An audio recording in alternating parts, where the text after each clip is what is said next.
From Michael Ray Richardson failing his drug test to Jalen Harris getting disqualified from the league, the NBA has seen its fair share of players who struggled with drug and alcohol use. Beginning with the most underwhelming end to a rising star's journey, Michael Ray Richardson. Considered to be the next Walt Frazier, Richardson never really lived up to the hype associated with his skills. Though he made the All-Star team with the Knicks 3 consecutive times, he saw a switch to the Warriors and then the Nets, which became the highlight season of his career. However, this high didn't last too long, as he got banned from the NBA after failing 3 drug tests. He insisted that he was being excluded due to racism, but his 3 failed drug tests tell a different story entirely. While Richardson acted like it wasn't his fault, there are some players who admitted to their drug problem. For instance, Chris Washburn. Expected to be a great player, Washburn was to be mentored by Joe Barry Carroll, but fate had other plans. Chris hardly made an impact during his rookie season, which was interrupted by his stunt of going into rehab in early 1987. He openly admitted that he had a drug problem, and even after getting out of rehab, continued performing poorly on the field. 2 seasons of failure later, Washburn's place in the NBA solidified as the exact opposite of the greatness everyone expected of him. Speaking of opposite of greatness, let's talk about Troy Tarpley. Considered to be the next great at the start of his career, Tarpley did impress everyone with his performances, but this rise to NBA stardom was cut short prior to the 1991-92 season due to Tarpley's substance use problems. Though he did get a fleeting hope of reviving his career in 1995, it still didn't work out as he was permanently banned shortly after. Who knows what could have been if he'd not gotten into all these issues. Speaking of issues, there's another potential star who had a ton of them: William Bedford. Thought of as one of the best players in Memphis basketball history, Bedford's career didn't turn out to be the most memorable. He played for 6 years in the NBA, but his career was marred by drug use and underachievement. After being traded multiple times and playing for 4 teams, he failed to reach his full potential and was ultimately waived by the Spurs. But even Bedford didn't fail quite like the next player on this list, John Lucas II.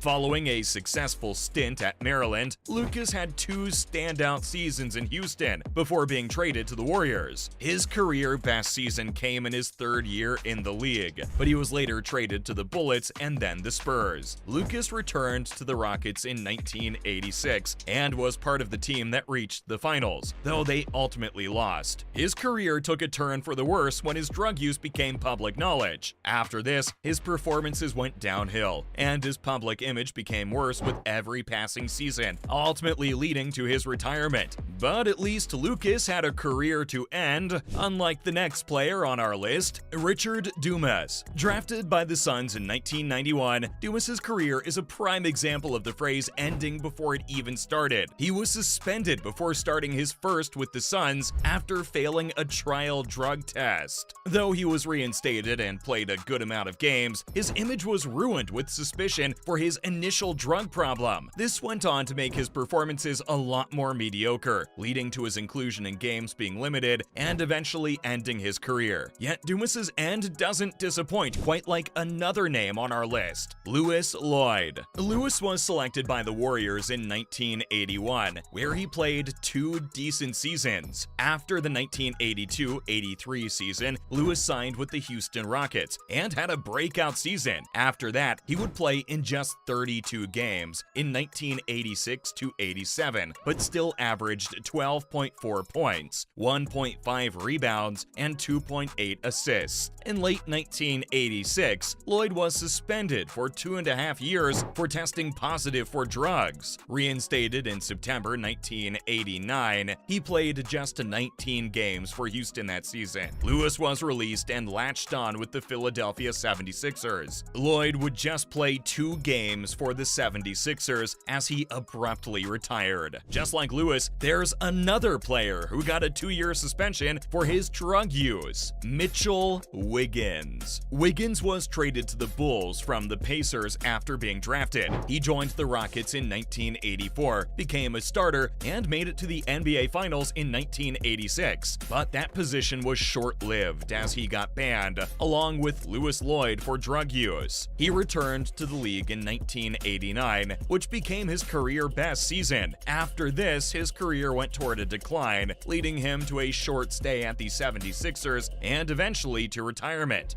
But Wiggins' ban didn't really result in as much trouble compared to a career ridden with charges and legal battles, like that of Keon Clark. Expected to be a solid player in the NBA, Keon Clark's career was heavily affected by his drug and other legal problems. This included excessive drug abuse, alcohol use, and even weapons charges. Clark admitted to never playing a sober game and drinking alcohol during matches. He was even sentenced to prison on weapons and drug charges, but had the sentence revoked due to lack of legal representation. But even Clark's charges don't come close to our next tragic player. If you haven't heard of him, that's no surprise, because his career never took off. I'm talking of Len Bias. Drafted second in the infamous 1986 draft, Len signed a contract with Nike and flew to Washington, D.C. He got his newly leased sports car that night at Madison Square. It was later reported to be seen in a dangerous drug neighborhood by the cops. It isn't clear who was driving the car, but many have assumed that it was Bias. The university claimed that he had returned around 11 p.m. after going out to eat with friends. Later the next morning, Len was found unresponsive in his dorm room and pronounced dead. That was considered one of the greatest tragedies in sports, as Bias was never able to play a single professional game. Yet, even all these stories, especially the case of Len Bias, haven't taught much to the current set of players like the next player in our list, O.J. Mayo. Considered to be a troublemaker by many despite his impressive numbers, Mayo was suspended in 2016. The suspension came after he was found guilty of violating the league's anti-drug program. He received a 2-year ban at the time, and he has not played in the NBA since. In 2018, Mayo signed with a team in Puerto Rico, but was released after playing in just 3 games. There have been no reports of him attempting to return to the NBA since then.